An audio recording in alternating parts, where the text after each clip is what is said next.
സംസ്ഥാനത്ത് 5 ദിവസം കൂടി കനത്ത മഴ തുടരും. ബംഗാൾ ഉൾക്കടലിലെ തീവ്രമർദ്ദം അതിതീവ്ര ന്യൂനമർദ്ദമായി. കേരളത്തിന് മുകളിൽ പടിഞ്ഞാറൻ കാറ്റിന്റെ സാന്നിധ്യവും ശക്തമായി.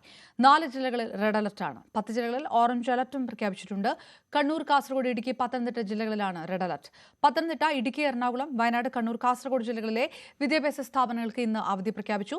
നേരത്തെ പ്രഖ്യാപിച്ച പരീക്ഷകളിൽ മാറ്റമില്ല. പ്രൊഫഷണൽ കോളേജ് ഉൾപ്പെടെയുള്ള സ്ഥാപനങ്ങൾക്ക് അവധി ബാധകമാണ്. ഐഷത്തുൽ ഷംന ചേരുന്നു വിവരങ്ങളുമായി. ഷംന, ഏത് രീതിയിലേക്ക് ഈ കനത്ത മഴ തുടരുമെന്നാണ് പ്രധാനപ്പെട്ട നിർദ്ദേശങ്ങളൊക്കെ ഏത് തരത്തിലാണ് വരുന്നത്? ഗതാഗതം തടസ്സപ്പെടുന്ന രീതിയിലേക്ക് കൂടി ഈ കനത്ത മഴ കടക്കുന്നുണ്ട്, പ്രത്യേകിച്ച് വടക്കൻ ജില്ലകളിൽ എന്നുണ്ടോ? തീർച്ചയായും അപർണ, വരും ദിവസങ്ങളിലും അതിശക്തമായ മഴ തന്നെയായിരിക്കും. അതാണ് മുന്നറിയിപ്പ്. കഴിഞ്ഞ ദിവസങ്ങളിലെ ഒരു കണക്ക് നോക്കുകയാണെങ്കിൽ 4 ജില്ലകൾക്കൊക്കെ യെല്ലോ അലർട്ടായിരുന്നു. പക്ഷേ ഇന്ന് അങ്ങനെയല്ല. സംസ്ഥാനത്തുടനീളം റെഡ്, ഓറഞ്ച് അലർട്ടുകളാണ് പ്രഖ്യാപിച്ചിട്ടുള്ളത്. ഇന്ന് 4 ജില്ലകൾക്കാണ് റെഡ് അലർട്ട് ഉള്ളത്. കണ്ണൂർ, കാസർഗോഡ്, ഒപ്പം പത്തനംതിട്ട, ഇടുക്കി ജില്ലക്കാണ് റെഡ് അലർട്ട്. മറ്റെല്ലാ ജില്ലകൾക്കും സംസ്ഥാനത്ത് ഇന്ന് ഓറഞ്ച് അലർട്ടാണ്. അടുത്ത ദിവസവും ഈ റെഡ്, ഓറഞ്ച് അലർട്ടുകൾ നിലനിൽക്കും എന്ന് തന്നെയാണ് ഇപ്പോൾ മുന്നറിയിപ്പുള്ളത്. അടുത്ത ദിവസം ആവുമ്പോഴേക്കും എറണാകുളം, തൃശൂർ കൂടി റെഡ് അലർട്ട് പ്രഖ്യാപിച്ചിട്ടുണ്ട്. അങ്ങനെ വരും ദിവസങ്ങളിൽ ശക്തമായ മഴയായിരിക്കും എന്നതാണ് മുന്നറിയിപ്പ്. ഒപ്പം തന്നെ ഈ കഴിഞ്ഞ ദിവസങ്ങളിൽ നമ്മൾ പറഞ്ഞിരുന്നു, ഇത്തവണത്തെ മൺസൂണിന് നിരവധി പ്രത്യേകതകളുണ്ട്. അതായത് വടക്കൻ കേരളത്തിൽ ആദ്യം മൺസൂൺ എത്തുന്നു. സാധാരണഗതിയിൽ തെക്കൻ കേരളത്തിൽ എത്തിയതിനു ശേഷമാണ് മൺസൂൺ സംസ്ഥാനം ഒട്ടാകെ വ്യാപിക്കാറ്. എന്നാൽ ഇത്തവണ ആദ്യം വടക്കൻ കേരളത്തിലെത്തി. ഒപ്പം തന്നെ അറബിക്കടലിൽ ഒരു ന്യൂനമർദ്ദം രൂപപ്പെട്ടിരുന്നു. ഇതിന്റെ ഫലമായി കൂടി മൺസൂണിൽ ഇത്തവണ അധികം മഴ ലഭിക്കും. മാത്രവുമല്ല, കഴിഞ്ഞ 16 വർഷത്തെ കണക്കെടുക്കുമ്പോൾ 16 വർഷത്തിൽ ആദ്യമായി കേരളത്തിൽ മൺസൂൺ നേരത്തെ എത്തുന്നു എന്നതായിരുന്നു സാഹചര്യം. പതിവിലും 8 ദിവസം മുൻപെയാണ് ഇത്തവണത്തെ മൺസൂൺ എത്തിയത്. അങ്ങനെ ഇത്തവണത്തെ മൺസൂൺ നിരവധി പ്രത്യേകതകൾ ഉണ്ടായിരുന്നു. ഒരുപാട് മഴ ലഭിക്കും. വളരെ ചുരുങ്ങിയ സമയം കൊണ്ട് ശക്തമായ മഴയായിരിക്കും. കൂടുതൽ മഴ ഉണ്ടാകും എന്നൊക്കെ മുന്നറിയിപ്പുകൾ ഉണ്ടായിരുന്നു. ഇതിനൊപ്പം തന്നെ കഴിഞ്ഞ ദിവസമാണ് ബംഗാൾ ഉൾക്കടലിൽ ന്യൂനമർദ്ദം രൂപപ്പെട്ടത്. അതായത് ഇവിടെ രൂപപ്പെട്ട ഈ ന്യൂനമർദ്ദം അതിപ്പോൾ തീവ്ര ന്യൂനമർദ്ദമായി മാറിയിരിക്കുന്നു എന്നതാണ് സാഹചര്യം. ഇതിന്റെ ഫലമായി തന്നെ വരും ദിവസങ്ങളിൽ മഴയുടെ അളവ് കൂടും, മഴയുടെ ശക്തി കൂടും എന്നതാണ് പുതിയ മുന്നറിയിപ്പ്. സാധാരണഗതിയിൽ മൺസൂണിൽ ആദ്യത്തെ ഒരാഴ്ച വളരെ കുറവ് മാത്രമാണ് മഴ ലഭിക്കാറുള്ളൂ. പക്ഷേ ഇത്തവണ അങ്ങനെയല്ല സാഹചര്യം. ഇത്തവണ ആദ്യ ദിവസം മുതൽ തന്നെ, മൺസൂണിന്റെ ആദ്യ ദിവസം മുതൽ തന്നെ വളരെ ശക്തമായ മഴയാണ്, അതിതീവ്ര മഴയാണ് ലഭിച്ചുകൊണ്ടിരിക്കുന്നത്. ഒപ്പം തന്നെ ഈ ന്യൂനമർദ്ദങ്ങൾ കൊണ്ട് രൂപപ്പെടുന്ന ഇതിനു മുൻപ് 2 ദിവസങ്ങൾക്ക് മുൻപ് അറബിക്കടലിൽ രൂപം കൊണ്ട ന്യൂനമർദ്ദം ഈ ഭാഗത്തായിരുന്നു. പിന്നീട് അത് അതിതീവ്ര ന്യൂനമർദ്ദമായി രൂപം കൊണ്ടു. അതിന്റെ ഫലമായൊക്കെയാണ് വടക്കൻ കേരളത്തിൽ കൂടുതൽ മഴ ലഭിച്ചിരുന്നത്. ഇപ്പോൾ ഇതാ അതിന് പിന്നാലെ അറബിക്കടലിലെ ന്യൂനമർദ്ദം ശക്തി കുറഞ്ഞതോടെ ബംഗാൾ ഉൾക്കടലിൽ മറ്റൊരു ന്യൂനമർദ്ദം, അത് അതിതീവ്ര ന്യൂനമർദ്ദമായി മാറിയ ഒരു സാഹചര്യമാണുള്ളത്. എന്തായാലും സംസ്ഥാനത്ത് മഴ കനക്കുന്നു. ഒപ്പം രാത്രികാലങ്ങളിൽ പ്രത്യേകിച്ച് ജാഗ്രതാ നിർദ്ദേശമുണ്ട്. രാത്രികാലങ്ങളിൽ അതിശക്തമായ കാറ്റ് പ്രവചിക്കപ്പെടുന്നുണ്ട്. ഈ സാഹചര്യത്തിൽ തന്നെ രാത്രികാലങ്ങളിലെ യാത്ര ഉൾപ്പെടെ ഒഴിവാക്കാൻ നിർദ്ദേശമുണ്ട്. പ്രത്യേകിച്ച് മലയോര മേഖലകളിൽ മണ്ണിടിച്ചിലിന് സാധ്യതയുണ്ട്.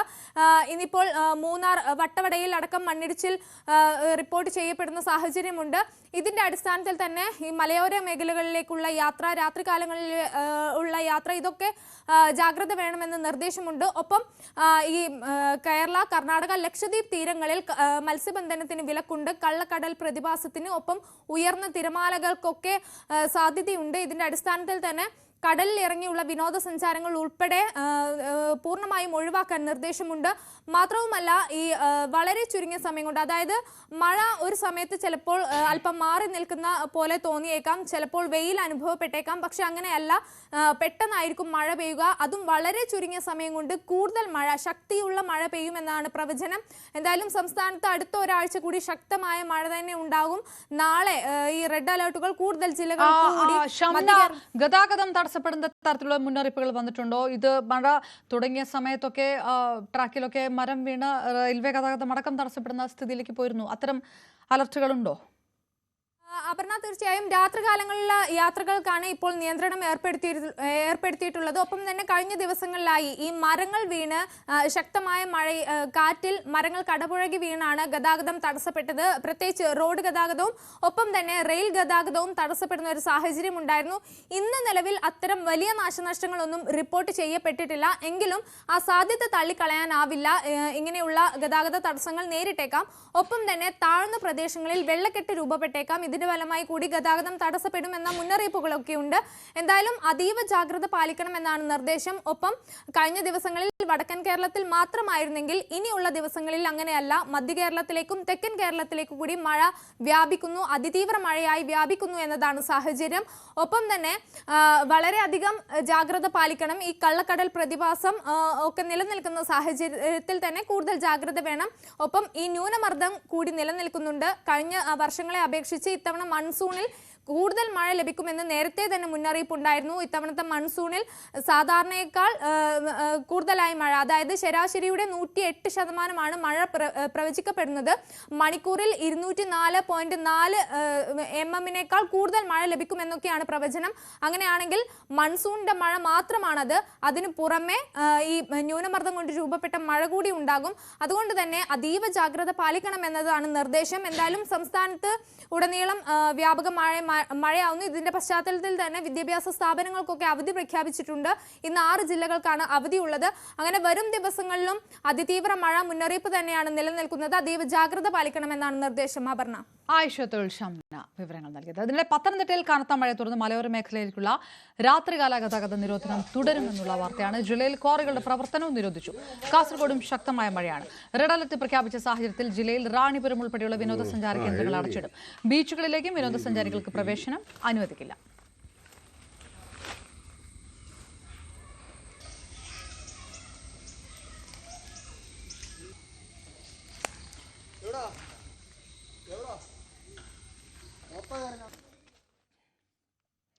ഇടുക്കിയിൽ അതിതീവ്ര മഴ തുടരുകയാണ്. 4 ദിവസത്തിനിടെ 266.3 മില്ലിമീറ്റർ മഴയാണ് ലഭിച്ചത്. സാധാരണ ലഭിക്കേണ്ടതിന്റെ 620% അധികം മഴ ലഭിച്ചു. മൂന്നാർ വട്ടവടയിൽ മണ്ണിടിച്ചിൽ ഒരു മരണമുണ്ടായി. മൃതദേഹം കണ്ടെടുത്തു. വട്ടവട പഞ്ചായത്ത് ഓഫീസിന് സമീപമാണ് മണ്ണിടിച്ചിലുണ്ടായത്. കഴിഞ്ഞ 4 ദിവസമായി പല മേഖലകളിലും വൈദ്യുതിയില്ല. മഴക്കെടുതിയിൽ ജില്ലയിൽ ഇതുവരെ 48 വീടുകൾ തകരുകയും ചെയ്തിരിക്കുന്നു.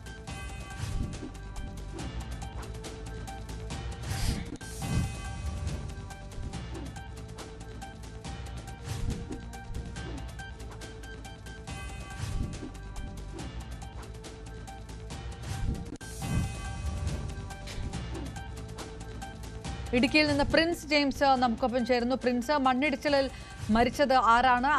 ആ വട്ടവടയിൽ കൂടുതൽ മണ്ണിടിച്ചിൽ ഉണ്ടാകാനുള്ള ഒരു സാധ്യതയുണ്ടെന്നുള്ളൊരു മുന്നറിയിപ്പുകളോ മറ്റോ ഉണ്ടോ? അപർണ, വട്ടവട കോയിലൂർ സ്വദേശി വിഷ്ണു എന്ന 25 വയസ്സുകാരനായ ചെറുപ്പക്കാരനാണ് മരിച്ചത്. ഇവിടെ വട്ടവടയിലെ ഒരു കനാലിലുള്ള മൃതദേഹം കണ്ടെത്തിയത്. കനാലിലേക്ക് കാൽവഴി വീണതാവാം എന്നാണ് ചെയ്യുന്നത്. ഇവിടെ വട്ടവട ഈ പഞ്ചായത്തോട് ചേർന്നുള്ള പ്രദേശത്തൊക്കെ ചെറിയ കനാലുകളുണ്ട്. കൃഷി ആവശ്യങ്ങൾക്കായി നിർമ്മിച്ച കനാലുകളാണ്. ഇവിടെ ഇന്നലെ രാത്രി മണ്ണിടിച്ചിലുണ്ടായിരുന്നു. വലിയ തോതിൽ മണ്ണിടിച്ചിലില്ല. ഗതാഗത തടസ്സം നേരിടുന്ന ഒരു രീതിയിലുള്ള മണ്ണിടിച്ചിലുണ്ടെങ്കിൽ പോലും ഇത്തരത്തിലൊരു മരണം സംഭവിക്കുന്ന സാഹചര്യമുണ്ട്. എന്തായാലും ദേവികുളം പോലീസ് മേൽനടപടികൾ സ്വീകരിച്ചിട്ടുള്ള നടപടികൾ പുരോഗമിച്ചു വരികയാണ്. ഒപ്പം ജില്ലയിലെ ഇന്ന് പുലർച്ചെ മഴയ്ക്ക് നേരിയൊരു ശമനം ഉണ്ടായിരുന്നെങ്കിലും വീണ്ടും മഴ ശക്തമാകുന്ന ഒരു സാഹചര്യമുണ്ട്. പ്രത്യേകിച്ചും അതിർത്തി മേഖലയിൽ തമിഴ്നാട് അതിർത്തിയോട് ചേർന്നുള്ള ഹൈറേഞ്ചിലൊക്കെ വലിയ തോതിൽ ഇപ്പോൾ മഴ പുനരാരംഭിച്ച ഒരു സാഹചര്യമുണ്ട്. ഇന്നലെ വരെ ജില്ലയിൽ 48ഓളം വീടുകൾ തകർന്നെന്നാണ് ജില്ലാ ഭരണകൂടം നിർദ്ദേശിച്ചത്. കഴിഞ്ഞ രാത്രിയിലും വീടുകൾ തകരുന്ന സാഹചര്യമുണ്ടായി. പ്രത്യേകിച്ചും അയ്യപ്പ കോവിലടക്കം വീടുകൾ തകരുന്ന ഒരു സാഹചര്യമുണ്ടായി. പല വീടുകൾക്ക് മുകളിലേക്ക് മരങ്ങൾ ഒടിഞ്ഞു വീഴിയൊക്കെയാണ് തകർച്ച ഉണ്ടായിരിക്കുന്നത്. മണ്ണിടിച്ചിൽ മൂലം വിവിധ പ്രദേശങ്ങളിലും നാശനഷ്ടങ്ങൾ ഉണ്ടായിട്ടുണ്ട്. പല റോഡുകളിലും ഇത്തരത്തിൽ മരം വീണുള്ള ഗതാഗത തടസ്സങ്ങളൊക്കെ സംഭവിച്ചിട്ടുണ്ട്. പ്രത്യേകിച്ചും പ്രധാന പാതകളായ കുമ്മളി മൂന്നാർ പാതയിലും മൂന്നാർ ദേശീയപാതയിലും ഒക്കെ ഇത്തരത്തിൽ മണ്ണിടിച്ചിൽ മൂലമുള്ള അപകടങ്ങൾ ഉണ്ടാകുന്ന ഒരു സാഹചര്യമുണ്ട്. ഒപ്പം മരം ഒടിഞ്ഞു വീണുള്ള അപകടങ്ങൾ ഉണ്ടാകുന്നുണ്ട്. വാഹനങ്ങൾക്ക് മുകളിലേക്ക് വരെ മരങ്ങൾ ഓടിക്കൊണ്ടിരിക്കുന്ന വാഹനങ്ങൾക്ക് മുകളിലേക്ക് വരെ മരങ്ങൾ വീഴുന്ന ഒരു അവസ്ഥ കഴിഞ്ഞ ദിവസങ്ങളിലൊക്കെ ഉണ്ടായിരുന്നു. ഇന്നലെ രാത്രിയിലും അടിമാലിക്ക് സമീപം ചീയപ്പാറയിലും ഇങ്ങനെ സമാനമായ സാഹചര്യത്തിൽ ഓടിക്കൊണ്ടിരുന്ന വാഹനത്തിന് മുകളിലേക്ക് മരം വീഴുന്ന ഒരു അവസ്ഥയുണ്ടായി. ഈ യാത്രികരൊക്കെ അത്ഭുതകരമായാണ് രക്ഷപ്പെട്ടത്. ഒപ്പം വിവിധ മേഖലകളിൽ മണ്ണിടിച്ചിൽ സാധ്യതയുണ്ട്. നിരോധനവും ജില്ലയിൽ വിവിധ കാര്യങ്ങളുള്ള നിരോധനം തുടരുകയാണ്. ഗ്യാസ് റോഡ് വഴിയുള്ള രാത്രികാല യാത്രയ്ക്ക് 30 തീയതി വരെ നിരോധനം ഏർപ്പെടുത്തിയിട്ടുണ്ട്. അപ്പോൾ വിനോദസഞ്ചാര ആക്ടിവിറ്റികൾക്കും നിരോധനമുണ്ട്. പ്രത്യേകിച്ചും ട്രക്കിംഗ്, ജീപ്പ് സഫാരി, സാഹസിക വിനോദയാത്രകൾ, ജല വിനോദങ്ങൾ തുടർച്ചയെല്ലാം പൂർണ്ണമായും നിരോധനം ഏർപ്പെടുത്തിയിട്ടുണ്ട്. ശക്തമായ ജാഗ്രത പുലർത്തണമെന്ന് ജില്ലാ ഭരണകൂടം നിർദ്ദേശിച്ചിട്ടുണ്ട്. ജില്ലയിലെ വിവിധ പഞ്ചായത്തുകൾ കേന്ദ്രീകരിച്ച് കൺട്രോൾ റൂമുകൾ തുറന്നുകൊണ്ടാണ് പ്രവർത്തനങ്ങൾ ഏകോപിപ്പിക്കുന്നത്. താലൂക്ക് തലങ്ങളിലും കൺട്രോൾ റൂമുകൾ പ്രവർത്തിക്കുന്നുണ്ട്. അപ്പോൾ ജില്ലയിലെ അണക്കെട്ടുകളിലെയും നീരൊഴുക്കുകൾ വർദ്ധിക്കുകയാണ്.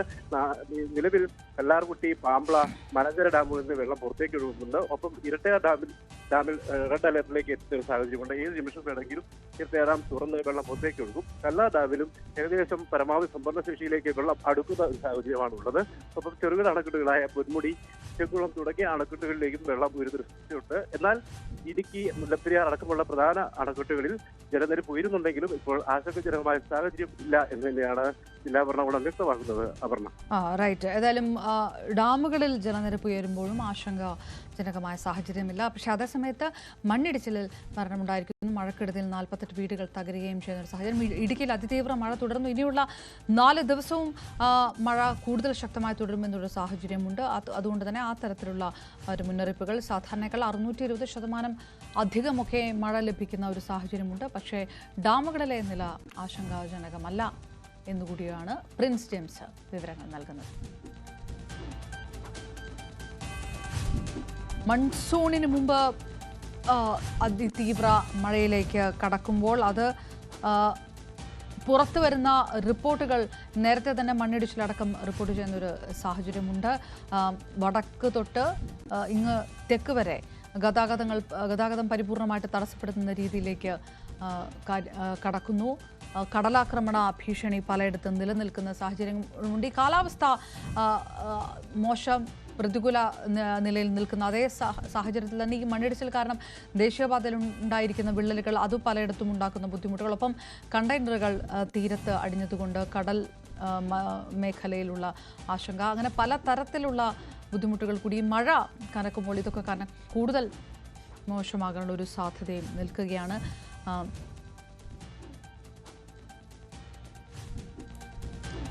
ഏതായാലും 4 ദിവസത്തിനുള്ളിൽ 266.3 മില്ലിമീറ്റർ മഴ പെയ്തിരിക്കുന്നു ഇടുക്കിയിൽ എന്നുള്ളതാണ്. അതായാലും ജാഗ്രത തുടരണമെന്ന് ജില്ലാ ഭരണകൂടം ആവശ്യപ്പെട്ടിരിക്കുന്ന ഒരു സാഹചര്യം കൂടി ഇപ്പോഴുണ്ട്. ഏതായാലും പലയിടത്തും വരുന്ന റിപ്പോർട്ടുകൾ അത്ര ആശാവഹമല്ല.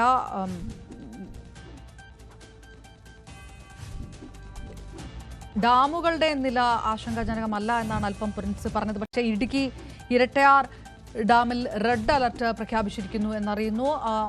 ഇത്രയധികം ശക്തമായ രീതിയിൽ മഴ കിട്ടുന്ന ഒരു സാഹചര്യത്തിൽ റെഡ് അലർട്ട് ഇടുക്കിയിലെ ഡാമിൽ പ്രഖ്യാപിച്ചിരിക്കുന്നു എന്നുള്ളൊരു വിവരം കൂടി ഈ സമയത്ത് വരികയാണ്. പുറത്തുനിന്ന് റെക്കോർഡ് ലെവലിൽ മഴയാണ് പെയ്തിരിക്കുന്നത്. ഏതായാലും വരുന്ന റിപ്പോർട്ടുകൾ, പല ഭാഗത്തു നിന്ന് വരുന്ന റിപ്പോർട്ടുകളും കനത്ത മഴയുടെ വാർത്തകൾ തന്നെയാണ്. എം ജി മിഥുൻ നമുക്കൊപ്പം ചേരുന്നു. മിഥുൻ, വലിയ ആശങ്കയിലേക്ക് പോകുന്ന രീതിയിലാണോ? റെക്കോർഡ് മഴ കിട്ടിയിരിക്കുന്നു ഇടുക്കിയിൽ എന്ന് പറയുമ്പോൾ സ്വാഭാവികമായിട്ടും ഡാമുകളുടെ നില ഏത് തരത്തിലാകുമെന്നുള്ള ഒരു ആശങ്ക. ഇനി ഇത് കാലവർഷം തുടങ്ങാനിരിക്കുന്നതേ ഉള്ളൂ. അതിനു മുൻപ് തന്നെ ഈ തരത്തിൽ മഴ കിട്ടുന്ന ഒരു സാഹചര്യം, 4 ദിവസം അടുപ്പിച്ച് മഴ കിട്ടിയ ഒരു സാഹചര്യം, എന്താണ് വിവരം? അപർണ, കാലവർഷം നേരത്തെ തന്നെ വന്ന ഒരു പശ്ചാത്തലമുണ്ട്. ഒപ്പം തന്നെ ന്യൂനമർദ്ദം അത് ഉടൻ തന്നെ കരയിലേക്ക് പ്രവേശിക്കുന്ന ഒരു സാഹചര്യം. അപ്പോൾ ഇനിയുള്ള ദിവസങ്ങളിൽ ശക്തമായ മഴ ഇതിൽ കൂടുതൽ ലഭിക്കാനുള്ള ഒരു സാഹചര്യം തന്നെയാണ് നിലനിൽക്കുകയും ചെയ്യുന്നത്. അതേസമയം നമുക്കറിയാം ഇടുക്കിയുടെ ഒരു സാഹചര്യം മുൻകാലങ്ങളിലൊക്കെ തന്നെ വലിയ രീതിയിൽ ഈ ഒരു പ്രകൃതി ദുരന്തങ്ങൾ ഏറ്റുവാങ്ങിയിട്ടുള്ള ഒരു ജില്ല കൂടിയാണ് ഇടുക്കി. ഉരുൾപൊട്ടൽ അടക്കം വലിയ രീതിയിൽ ബാധിക്കുകയും ചെയ്തിട്ടുള്ള ജില്ല കൂടിയാണ്. അവിടെയാണ് ഇത്രയും ശക്തമായ മഴ ഈ കഴിഞ്ഞ 4 ദിവസത്തിൽ മാത്രം ഉണ്ടായിരിക്കുന്നത്. 266 മഴ ഇതിനോടകം തന്നെ ജില്ലയിൽ മാത്രം ലഭിച്ചിട്ടുണ്ട്. കഴിഞ്ഞ 4 ദിവസം തുടർച്ചയായി തകൃതിയായി പല മേഖലകളിലും ഇടുക്കിയുടെ വൃഷ്ടിപ്രദേശങ്ങളിൽ ഡാമിന്റെ പരിധിയിൽ, അതായത് ഇടുക്കി ഡാമിൽ തന്നെ കഴിഞ്ഞ തവണ 2390.70 ഇടുക്കി ഡാമിന്റെ ഈ സമയത്തുള്ള നിറഞ്ഞിരുന്നുവെങ്കിൽ ഇത്തവണ അത് ഒരു പടി കൂടി കടന്നുകൊണ്ട് ഇടുക്കി ഡാം കൂടി നിറയുന്ന ഒരു സാഹചര്യം ഉണ്ടാകുന്നു. അങ്ങനെ ഈ പല ഡാമുകളും നിറഞ്ഞൊഴുകുന്ന ഒരു സാഹചര്യത്തിലേക്ക്, അല്ലെങ്കിൽ നിറഞ്ഞു കവിയാനുള്ള ഒരു സാഹചര്യത്തിലേക്ക് കൂടി കാര്യങ്ങൾ കാര്യങ്ങൾ എത്തുന്നു. കാരണം ന്യൂനമർദ്ദം കൂടി കരയ്ക്ക് അടുത്താൽ ഒരു പക്ഷേ ഇനി എന്താണ് സംഭവിക്കാൻ പോകുന്നത്, അതിൽ എന്തൊക്കെ നടപടികളാണ് സ്വീകരിക്കാൻ പോകുന്നത് എന്നുള്ളതാണ് നമുക്കിനി കണ്ടറിയേണ്ടിയിരിക്കുന്നത്. എന്തായാലും കഴിഞ്ഞ 4 ദിവസമായി പല മേഖലകളിലും, ഇടുക്കിയിലെ പല മേഖലകളിലും ജനങ്ങൾ ഇരുട്ടിൽ കഴിയുന്ന സാഹചര്യമുണ്ട്. പലയിടത്തും വൈദ്യുതി പുനഃസ്ഥാപിക്കാൻ സാധിച്ചിട്ടില്ല. രാത്രി കാലങ്ങളിലുള്ള യാത്രാ നിരോധനം അടക്കം ഏർപ്പെടുത്തുകയും ചെയ്തിട്ട് പലയിടത്തിലും ഇത്തരത്തിൽ വ്യാപകമായ നഷ്ടങ്ങളുണ്ട്. പലർക്കും വീടുകൾ നഷ്ടപ്പെട്ടിട്ടുണ്ട്, പൂർണ്ണമായും നഷ്ടപ്പെട്ടവരുണ്ട്, ഭാഗികമായും നഷ്ടപ്പെട്ട ആളുകളുണ്ട്. അത്തരത്തിൽ ദുരിതത്തിലായി കഴിയുന്ന ആളുകളെയാണ് നമുക്ക് ഈ കാലവർഷം വരുന്നതിന് മുമ്പ് നമുക്കിപ്പോൾ കാണാൻ സാധിക്കുകയും ചെയ്തത്. എന്തായാലും ഇടുക്കിയിലെ ഒരു സാഹചര്യം നമുക്ക് നോക്കുമ്പോൾ മുൻകാലങ്ങളിൽ ഉരുൾപൊട്ടലിൽ വലിയ രീതിയിൽ നാശനഷ്ടങ്ങൾ സംഭവിച്ചിട്ടുള്ള ഒരു ജില്ല കൂടിയാണ് ഇടുക്കി. അതിനു പുറമെ മറ്റ് ജില്ലകളും സമാനമായ രീതിയിലുണ്ട്. നമുക്ക് മുന്നിലുള്ളത് കഴിഞ്ഞ തവണ ഓഗസ്റ്റിൽ ഇത്തരത്തിൽ വയനാടിൽ വലിയ ഉരുൾപൊട്ടലുണ്ടാകുകയും മുണ്ടക്കൈ ചൂരൽമലയിലൊക്കെ വലിയ നാശം വിധിക്കുകയും നിരവധി പേർക്ക് ജീവഹാനി സംഭവിച്ച ഒരു പശ്ചാത്തലം നമുക്കുണ്ട്. ആ സംഭവത്തിന് പിന്നാലെയാണ് ഇപ്പോൾ വീണ്ടും ശക്തമായ മഴ വീണ്ടും സംസ്ഥാനത്തേക്ക് വരുന്നത്. ശക്തമായ മഴ ലഭിച്ചുകൊണ്ടിരിക്കുന്നത് ഓരോ ജില്ലയിലും വരും ദിവസങ്ങളിലും വരും മണിക്കൂറുകളിലും വീണ്ടും കൂടി മഴ ഇങ്ങനെ പെയ്തുകൊണ്ടിരിക്കുകയാണ്, തകർത്ത് പെയ്തുകൊണ്ടിരിക്കുന്ന കാഴ്ച കാണാൻ സാധിക്കുകയും ചെയ്യുന്നു. അങ്ങനെ ജനങ്ങൾ വലിയ ആശങ്കയിലാണ്. പക്ഷേ ആശങ്കപ്പെടേണ്ട സാഹചര്യമില്ല. നിലവിൽ ഈ ഡാമിന് വൃഷ്ടിപ്രദേശത്ത് താമസിക്കുന്നവരെയും ഒപ്പം തന്നെ പുഴകളുടെ സമീപത്ത് താമസിക്കുന്നവരെയും ഒക്കെ തന്നെ സുരക്ഷിതമായ സ്ഥലങ്ങളിലേക്ക് മാറണമെന്ന് നിർദ്ദേശം ജില്ലാ ഭരണകൂടം നൽകിയിട്ടുണ്ട്. ഇതിന്റെ ഭാഗമായി ഇടുക്കിയിൽ മാത്രം ഏകദേശം 4ഓളം ദുരിതാശ്വാസ ക്യാമ്പുകൾ ഇതിനോടകം തന്നെ തുടങ്ങിയിട്ടുണ്ട്. അവിടേക്ക് സ്വയമേ മാറുക എന്നുള്ളൊരു നിർദ്ദേശവും കൊടുത്തിട്ടുണ്ട്. കൂടാതെ തന്നെ കൂടുതൽ അപകട സാധ്യതയുള്ള പ്രദേശങ്ങളിൽ നിന്ന് നിരവധി ആളുകളെ അവിടേക്ക് കൊണ്ടുപോകാനുള്ള നിർദ്ദേശവും ജില്ലാ ഭരണകൂടത്തിന്റെ ഭാഗത്തുനിന്നും ഉണ്ടായിട്ടുണ്ട്. അങ്ങനെ ആളുകളെ ഒഴിപ്പിച്ചുകൊണ്ട്